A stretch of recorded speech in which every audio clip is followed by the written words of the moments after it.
ప్రభు పేరిట మీ అందరికీ వందనాలు. ఇంతటి అవకాశం ఇచ్చిన దేవాదేవుడికి హృదయపూర్వక వందనాలు చెల్లిస్తూ, గత కొంతకాలం నుంచి పరిశుద్ధాత్మదేవుడు చాలా విలువైన వాక్యాల ద్వారా మనందరితో మాట్లాడిన దేవాదేవుని బట్టి హృదయపూర్వక వందనాలు చెల్లిస్తూ, ఆయన నామానికే మహిమ ఘనత ప్రభావం కలుగును గాక, దేవునికే మహిమ కలుగును గాక. హల్లెలూయా. ఈరోజు నా పరిశుద్ధాత్మదేవుడు చాలా విలువైన వాక్యాల ద్వారా మనతో మాట్లాడుతున్నాడు. ఈ రోజున ఎలాంటి వాక్యము ద్వారా దేవుడు మాట్లాడుతున్నాడంటే, ఎదురెదురుట అంటే బ్రతుకులో ఎదురేదాలి, కష్టాల్లో ఎదురేదాలి. ఈ రోజున పరిశుద్ధాత్మదేవుడు చాలా విలువైన వాక్యం ద్వారా మనతో మాట్లాడుతున్నాడు. కాబట్టి బ్రతుకులో ఎదురేదాలి, కష్టాల్లో ఎదురేదాలి. ఎలా ఎదురేద్దాం, ఏ విధంగా ఎదురెదితే దేవుడు మనల్ని ఆయన చేరుకోగలుగుతాం, ఆయన రాజ్యానికి వారసులు ఎలా అవుతాము? ఈరోజు పరిశుద్ధాత్మదేవుడు చాలా విలువైన వాక్యం ద్వారా మనతో మాట్లాడుతున్నాడు. ప్రియ దేవుని బిడ్డ, దేవుని పిల్లలైన మనము, దేవుని మందిరానికి వెళ్తున్న మనము, దేవుడితో సావాసం చేస్తున్న మనము ఎలాగ ఉండాలంటే, శ్రమలు వచ్చినా కష్టాలు వచ్చినా ఎదురు వెళ్ళాలి. దేవుని వదిలిపెట్టి, అందుకే దేవుడు ఒక మాట రాయబడ్డాడు. ఏమన్నాడంటే, నాగలిపైన చెయ్యి వేసి వెనక్కి తిరుగువాడు నాకు పాత్రుడు కాడు. దేవుడు ఎప్పుడైతే ఒక వ్యవసాయానికి నాగలి ఎంత ఉపయోగపడుతుందో, ఆ యొక్క నాగలి దున్నేటప్పుడు అది భూమిలో చొచ్చుకొని అది దున్నబడుతుంది. ఒకవేళ అది దున్నబడకుండా దాన్ని పక్కన పడివేస్తే అది ఏమవుతుందంటే అగ్నికి పాలవుతుంది. ఇప్పుడు నాగలి దేంతో అవుతుంది? చెక్క, అంటే ఒక చెట్టు ద్వారానే చెక్క అవుతుంది. అది ఒకవేళ నువ్వు దున్నబడకపోతే, ఆ భూమిని నువ్వు దున్నబడకపోతే ఏమవుతావంటే, నీవు ఆ చెక్కను ఉంచుకున్న అది ఏమైపోతుంది? చెదలు పట్టేస్తుంది. చెదలు పట్టిన తర్వాత ఏమవుతుంది? ఈ రోజున దేవుడు చాలా విలువైన మర్మం కలిగిన మాటలు మాట్లాడుతున్నాడు. చెదలు పట్టినప్పుడు అది ఇరిగిపోతుంది. ఆ ముక్కలు దేనికి పనిచేయవు, అవి అగ్నికి ఆహుతవుతాయి, అగ్నిలో వేసి కాల్చవేయబడతాయి. అందుకే మన దేవుడు ఏమని చెప్తున్నాడు, నువ్వు నాగలి దున్నేవాడివే తప్ప నువ్వు పక్కన కూర్చునేవాడిగా ఉండకూడదు. భూమిని దున్నాలంటే ఒకప్పుడు, ఇప్పుడంటే కొక్లైన్లు ఇలాంటివి వచ్చినాయి. ఒకప్పుడు అది నాగలి ఏ విధంగా ఎద్దులకు పెట్టి దాన్ని కిందకు దుంచి దాన్ని గట్టిగా దున్నేవాళ్ళు, శ్రమ పడేవారు. ఆ శ్రమను బట్టి వాళ్ళకి ప్రతిఫలం వచ్చేది. ఎందుకు వచ్చేదంటే, ఆ రోజుల్లో వాళ్ళు కష్టపడిన ప్రతిఫలానికి దేవుడు ఏం చేసేవాడంటే శ్రేష్టమైన పంటలను ఇచ్చేవాడు. కలుషితం ఉండేది కాదు, శ్రేష్టమైన ఆహారం వచ్చేది ఆ రోజుల్లో. ఈ రోజున టెక్నాలజీ అని చెప్పి దున్నకుండా ఏయో ప్రయోగాలు చేసి వాటి ఆహారాన్ని తింటున్న వారు రోగాల పాలైపోతున్నారు. కానీ ఈ రోజున ఒక వ్యవసాయానికి ఎంత విలువైందంటే నాగలి, అది పంటల్ని పండిస్తుంది. మన జీవితం పండాలంటే నువ్వు నాగలి వలె దున్నబడాలి. అందుకే దేవుడు ఏమంటున్నాడు, నాగలి పైన చెయ్యి వేసి వెనుక తిరుగువాడు నాకు పాత్రుడు కాదు. ఎందుకంటే నువ్వు ఎందుకు పని చేయవు, నువ్వు దేవుని కోసం వాడబడకపోతే నువ్వు ఎందుకు పని చేయవు? ఎదురీదాలి. దేవుని మందిరానికి వెళ్తున్న ప్రతి బిడ్డలకు దేవుడు ఏమని చెప్పబోతున్నాడంటే, నువ్వు ఎదురు ఈదాల్సిందే. చాలామందికి తెలుసు, ఒక చేపను గురించి చాలామందికి తెలుసు. ఒక చేప ఎదురు ఈదిద్దంట. ఆ చేప పేరు కూడా ఇలస. సముద్రంలో ఉన్నప్పుడు దాని వాల్యూ ఉండదు. ఎప్పుడైతే ఆ యొక్క ఆటుపోట్లు ఎదుర్కొంటూ, వరద నీళ్ళను ఎదుర్కొంటూ గోదావరిలోకి వెళ్ళినప్పుడు దాని విలువ చాలా ఉంటుంది. అందుకే దేవుడు ఏమంటున్నాడంటే, నువ్వు విలువ పెట్టి నిన్ను కొనుక్కున్నాను. ఏమంటున్నాడు ఆయన? తన బిడ్డల్ని ఏమంటున్నాడు ఆయన? విలువ పెట్టి కొనుక్కున్నాడు. ఆయన స్వయ రక్తమునిచ్చి కొనుక్కున్న, విలువ పెట్టుకుని కొనుక్కున్న నీవు ఈ లోక మాలిన్యం మంటకుండా నువ్వేం చేయాలి? ఎదురీదాలి. ఈ లోక మనుషుల్ని వేధిస్తున్న నువ్వేం చేయాలి? ఎదురెళ్ళాలి. ఆనాడు పరిశుద్ధ దేవుని వాక్యము ద్వారా కొన్ని విషయాలు తెలియపరుస్తున్నాను. ఆనాడు పేతురు నీళ్లపై నడిచినప్పుడు ఎలా నడిచాడు? దేవుని చూస్తూ నడిచాడు. ఎప్పుడైతే దేవుని చూసి వెనక్కి తిరిగి అటు ఇటు చూసాడో మునిగిపోయాడు. నువ్వు నడవాలంటే దేవుని వైపు చూసి నడవాలి. మనుషులను కాదు నువ్వు చూడాల్సింది, లోక ఆశలను కాదు నువ్వు చూడాల్సింది, నీ తండ్రిని చూసి నువ్వు నడవాలి. నా తండ్రికి నేను ఇష్టంగా బ్రతుకుతున్నానా? క్రైస్తవుడు అన్నవాడు ఎలాగ ఉండాలంటే ప్రత్యేకంగా ఉండాలి, మంచి సావాసం ఉండాలి, చెడు సావాసం కాదు. దేవుడు ఏమని చెప్తున్నాడు? నువ్వు ఎలాంటి సావాసం ఉండాలంటే మంచి సావాసం మంచి నడకని నేర్పిస్తుంది. అంటే నువ్వు దేవుని యొక్క సావాసంలో ఉంటే నువ్వు మంచి మార్గంలో ఉన్నట్టు, లేదా నువ్వు సాతాను చేతిలో చిక్కుపోయినట్టు. ఈరోజున వాక్యం వింటున్న ప్రియ దేవుని బిడ్డ, ఎదురీదాలి, కష్టాలు వచ్చినా. ఆనాడు ఏ వాక్యములోకి వెళ్దాం, చాలా విలువైన వాక్యము ద్వారా దేవుడు మాట్లాడుతున్నాడు. దావీదు, నీవు కత్తియు ఈటెయు బల్యము ధరించుకొని నా మీదకు వచ్చుచున్నావు. ఇక్కడ ఏమంటున్నాడు? ఒక చిన్న కుర్రవాడు దావీదు ఏమన్నాడు? ఆ ఫిలిష్తీయుడైన వాడిని చూసి, నువ్వు కట్టియు ఈటని తీసుకొని వస్తున్నావు గొలియాతు, నేను మాత్రం యెహోవా నామాన్ని బట్టి వస్తున్నాను. అంటే ఎదురెళ్ళాడు. ఇశ్రాయేలు ప్రజలు కొల్లల జనాలు ఉన్నారు, అక్కడ బహు సైన్యం ఉంది. కానీ ఒక బలాఢ్యుడు కనపడగానే, ఒక బలవంతుడు కనపడగానే వాళ్ళకి భయం పుట్టేసింది. గొలియాతు హైటుని చూసి, ఆయన యొక్క భుజబలమును చూసి, ఇవన్నీ చూసి వాళ్ళు ఏమైపోయారు? భయపడిపోయారు.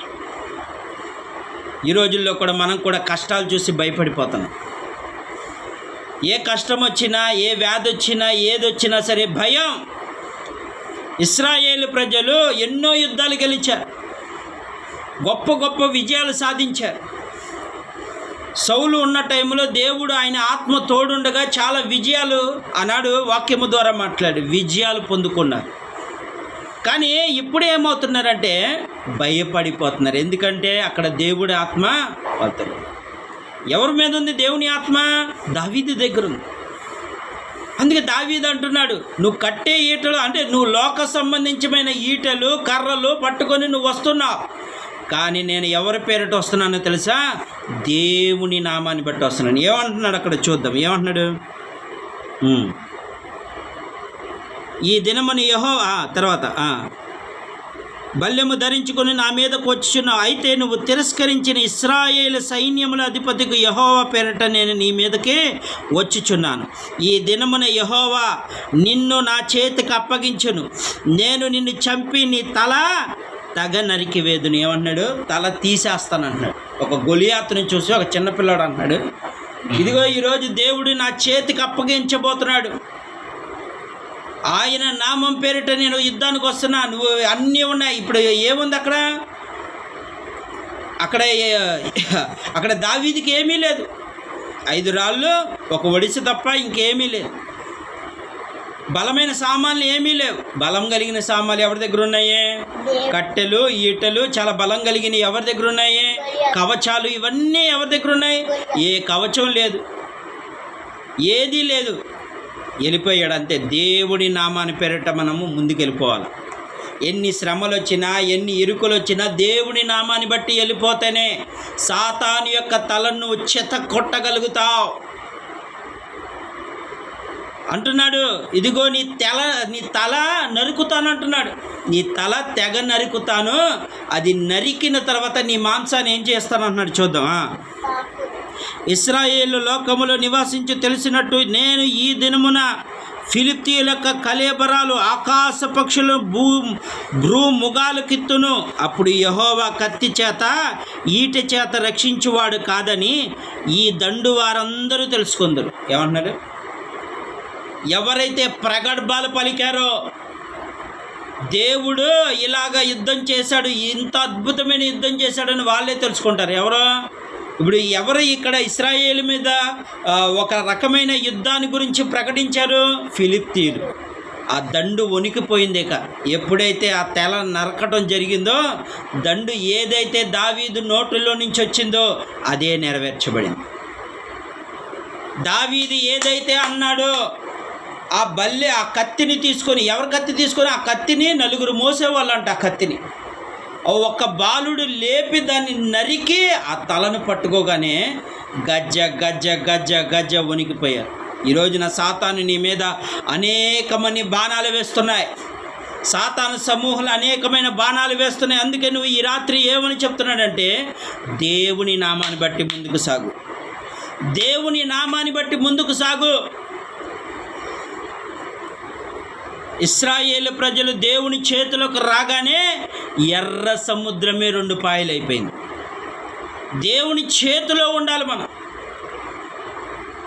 ఈ వాక్యం వింటున్న ప్రియ దేవుని బిడ్డ, నువ్వు దేవుని చేతిలోకి వెళ్తే ఖచ్చితంగా విజయం రాబోతుంది. ముందు అనుకుంటున్నావు, నా పరిస్థితి ఇంతేనేమో, నేను ఇంకా ఇలాగే ఉండిపోతానేమో అనుకుంటున్నావు. కానీ దేవుడు ఏమంటున్నాడు తెలుసా? నీతిమంతులకు ఒక నీతి రాజ్యాన్ని నేను కట్టబోతున్నాను. ఈ లోకంలో నీకు ఆనందం ఉండకపోవచ్చు, ఈ లోకంలో నీకు సంతోషం ఉండకపోవచ్చు, నీకు సమృద్ధి ఉండకపోవచ్చు, నీ కోసము నిరంతరము సమృద్ధి ఉండే స్థలాన్ని ఏర్పరుస్తున్నాడు దేవుడు. అందుకే వాక్యం వింటున్న ప్రియ దేవుని బిడ్డ, కష్టాలు వచ్చినాయని, బాధలు వచ్చినాయని దేవుని వదలొద్దు. నాగలిపైన నువ్వు చేయి వేసి వెనక్కి వెళ్ళిపోతే నువ్వే కాలిపోతావు, సాతాను చేతికి చిక్కుపోతావు. అది ఎందుకు పని చేయదు. ఎదురేదాలి. ఏం చేయాలి? ఈ ప్రపంచాన్ని మనం ఎదురీదేవాడిగా వెళ్ళాలి. ఈ లోకము నిన్ను కాకుల వలె పొడవచ్చు, సూటిపోటి మాటలు అనవచ్చు, నీ అధికారి దగ్గర నువ్వు అవమానపడవచ్చు. కానీ వాళ్ళందరినీ నోరు ఇప్పుడు ఏం చేశాడు దేవుడు దావీదు ద్వారా? ఫిలిష్తీయులందరూ భయపడిపోయారు. అంతే. ఎవరైతే భయపెట్టాలని వచ్చారో వాళ్ళే భయపడిపోయారు. ఆ దండంతా భయపడింది. ఫిలిష్తీయులే కాదు, దేవుని ఎరిగిన వాళ్ళు కూడా ఇది చూసి ఆశ్చర్యపోయారు. భయముతో దావీదును చూడగానే భయం కలిగింది వాళ్ళకు కూడా. ఒక చిన్న కుర్రవాడు ఇంత అద్భుతమైన యుద్ధం చేశాడా మనలో అని ఆశ్చర్యపోయారు. ఈరోజున దేవుని వాక్యం వింటున్న ప్రియ దేవుని బిడ్డ, ఆశ్చర్య కార్యాలు నీ పట్ల చేయాలంటే నువ్వు దేవుని కోసం ముందుకు సాగాలి. ఏంటి పరిస్థితి? ఏంటి నాకేంటి అప్పులు? ఏంటి నాకు ఇలాగున్నాను? ఏంటి నా పరిస్థితి? నేను దేవుడి మందిరానికి వెళ్తున్నాగా, వాక్యం వింటున్నాను కదా, దేవుని సన్నిధానంలో యథార్థంగా ఉంటున్నాను కదా, అన్నీ నేను చేస్తున్నా, నాకేంటి నువ్వు పరిస్థితి అనుకుంటున్నావా? ఈరోజు దేవుడు చెప్తున్నాడు, ఊహించని కార్యం నీ పట్ల చేయబోతానికే ఈ శ్రమలు వస్తున్నాయి. తల చితక్కొట్టాలి, నువ్వే చితక్కొట్టాలి, దేవుడే చితక్కొట్టాలని కాదు, నీవంతట నీవే పాపం అనే గోడలు నువ్వే బద్దలు కొట్టాలి. దాన్ని చూసి నీకు అసహ్యం కలగాలి. అందుకే యోబు ఏమంటున్నాడంటే, నా కనులకు నిబంధన చేసుకున్నాడంట. ఏం చేశాడు? నీ కనులు పాపం వైపు చూస్తూ ఉంటే అప్పుడు నీవు ఏం చేయాలి? నిబంధన చేసుకోవాలి. దేవుని యందు భయపడు, మనుషులకు కాదు భయపడాల్సింది, అధికారులకు కాదు నువ్వు భయపడాల్సింది. నువ్వు భయపడాల్సింది అధికారులు సృష్టించిన వాడికి భయపడాలి. ఈ లోకాన్ని చూసి భయపడొద్దు. నువ్వు ఈ లోకాన్ని చూసి భయపడుతున్నావంటే నువ్వు దేవుని బిడ్డవు కానే కాదు. ఈ రాత్రి పరిశుద్ధ ఆత్మదేవుడు చెప్తున్నాడు, ప్రియ దేవుని బిడ్డ, నువ్వు దేవుని బిడ్డగా ఉంటున్నావా? ఆలోచించే. ఎదురీదాలంతే. జీవితం అంటే ఎదురీదుతో వెళ్ళాలి. సూటిపోటు మాట్లాడినప్పుడు నీకు ఒకటే అనుకోవాలి, నిన్ను పుట్టించింది ఎవరు? నీకు ఆహారం పెట్టింది ఎవరు? నీకు ఆరోగ్యం ఇచ్చింది ఎవరు? కానీ వాళ్ళ మాట నువ్వు వింటవేంటి? ఈ రాత్రి పరిశుద్ధాత్మదేవుడు అడుగుతున్న మాట ఇదే, సూటిగా అడుగుతున్నాడు. పుట్టించింది నేను, ఆరోగ్యం ఇచ్చింది నేను, నీకు సమృద్ధి ఇచ్చేది నేను, నీ కుటుంబాన్ని కలిగించింది నేను, భార్య బిడ్డలు ఇవన్నీ కలిగించింది నేను, అన్నీ నేనిస్తే నాకు భయపడకుండా మనుషులకు భయపడతావేంటి? దేవునికి భయపడు.